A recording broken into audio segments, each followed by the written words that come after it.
Time now for sports on 104.7 The Cave. Here's Ned Reynolds. Mike, the intern, Ned Reynolds, in the studio. I can't believe it's Thursday already, and Team USA now on the top of the mountain when it comes to the medal count and the gold medal lead, right? How about 27 golds, and that's 2 more than the People's Republic of China. That's pretty doggone good, but in total medals, oh my goodness, it's a runaway.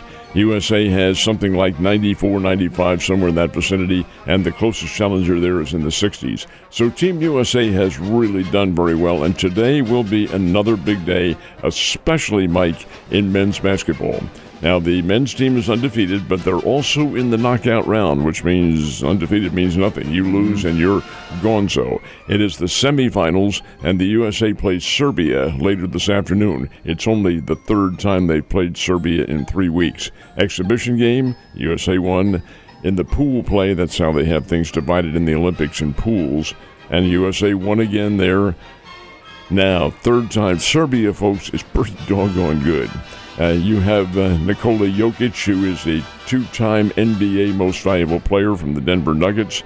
I think the positive factor for the USA team is the fact that Jokic may not have the same team depth that the NBA players are, but still it will be a very tough game. That's the semifinals. Noah Lyles is going for a gold in the 200 meters, and that should be occurring in the next little while. Diving competition, women's golf. Nelly Korda is trying to get the gold medal. She's the reigning gold medalist and hasn't played particularly well the first 2 rounds, but she'll be in there trying. And, hey, it'll be another big day at the Olympics, which comes to an end on Sunday. Yeah, so I was about ready to say, I mean, it feels like it just started, but when I was listening to you talk this morning, I go, this is the last weekend of it. I'm not going to have anything to watch during the week. That's not necessarily true because football's back on Saturday. But in that regard, we lost someone in the kingdom yesterday. Sure did, and this is a shame, too, because Jim Kearney was really one of the top and yet undersung stars of the Kansas City Chiefs dynasty back in the late 60s and early 70s. Wonderful safety. Began in the NFC with the Detroit Lions and came over and signed on with the Chiefs in 67 and was with them the rest of the way right up until the mid-1970s. Kearney was really good, and he well represented the historic black colleges, which were contributing so many members to the National Football League. He played at Prairie View A&M. This is interesting because he was a teammate of Otis Taylor at Prairie View A&M. And those guys had a great basketball team, too. Now, the basketball team was not as good as their football program at Prairie View A&M, which is an adjunct of Texas A&M. But the basketball team could play, and they played here. I remember Otis Taylor telling me this. Played here in Springfield against Southwest Missouri State at the time, and he said that is the coldest I have ever been in my life. Apparently, it was obviously the midwinter, but Kearney played on those teams, as did Prairie View's great star, who later went on to NBA fame, Zelmo Beatty, who was an all-pro with the St. Louis Hawks. That's beside the point. Jim Kearney, leaving us at the age of 81, had been a school teacher up in Kansas City in his years after the Kansas City Chiefs, but always a great star and a gentleman. So it looks like we are getting closer and closer to a even count of football games in the regular season, that being 18. When's that going to happen, and do the guys get another bye week? There's the big question. It's going to happen. There's no question about it, and the players have resigned themselves to the fact that it will happen. That has already been decided. But how it'll be scheduled, that's the deal. And do the players get a second bye week? Players, for the most part, aren't happy, but they also know that they're not going to block the deal, so you might as well resign yourself to it.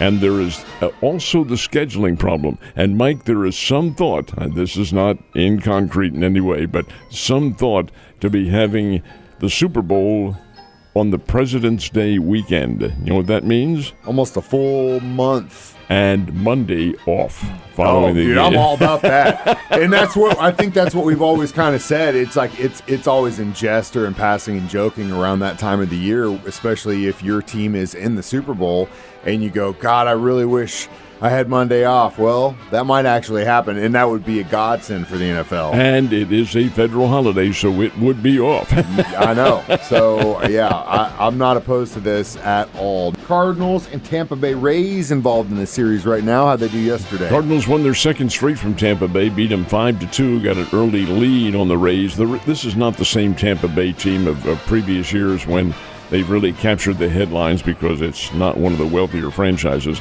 but they really haven't put it together. They're right around 500, but then again, so are the Cardinals. Anyway, Cards win 5-2.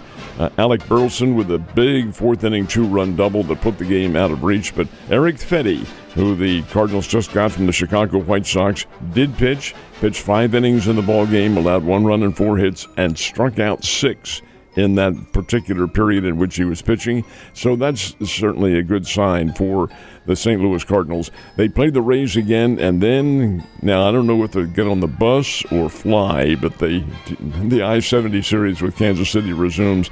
And yet, this is pretty interesting, too, because the computer doesn't have a heart or a mind. Computer goes simply on straight facts, and the computer puts together the schedule. The Cardinals and Royals will play Friday and Saturday. Oh, wait a minute. What about Sunday? No game on Sunday. Unheard of. But that's how the computer figured thing, and that is how things will go. Like you said, they don't have a mind. Well, maybe they do. Maybe it's too big of a mind. I don't know. Royals are in a very tough series with the Red Sox. Lost the first game. What about the second one? How about Bobby Witt Jr.? My man. 2 home runs and a double, 4 RBIs, and Kansas City knocked off the Boston Red Sox 8-4 last night. This guy is really on a tear, and he's a heck of a player as well. Bobby Witt Jr. leading the way. A Kansas City team's pretty good, folks. And 8-4 is the final, and as we mentioned, it's the Royals and the Cardinals, and that'll be Friday and Saturday, and no game on Sunday.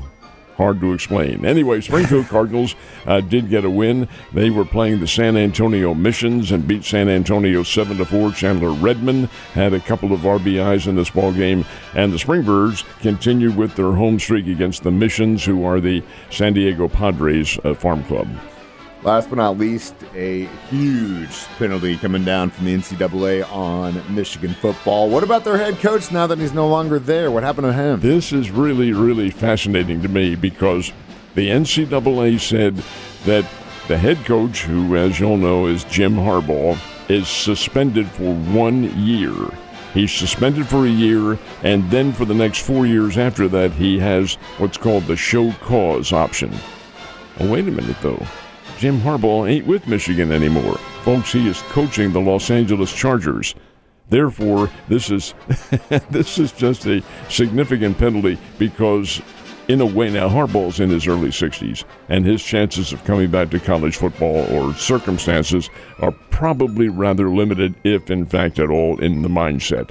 If he does, he would have to sit out the first year under suspension, and then the show cause, which is, hey, have you reformed? What's the necessity in you being back there as a coach? It's kind of a punitive effort, but he's not there, not in college, so it's more than just a showpiece is really what it was. Yeah, but so, like, for example, let's say that he coaches for a while, doesn't go great, he's out in 5 years, tries to go back to college. At that point, he has to sit a year, or doesn't matter. It's not this next year. It's if he decides to come back. It's whenever. Gosh, interesting. Well, couldn't have happened to a better guy, in my opinion, Ned. You have a great Thursday, and I will see you mañana.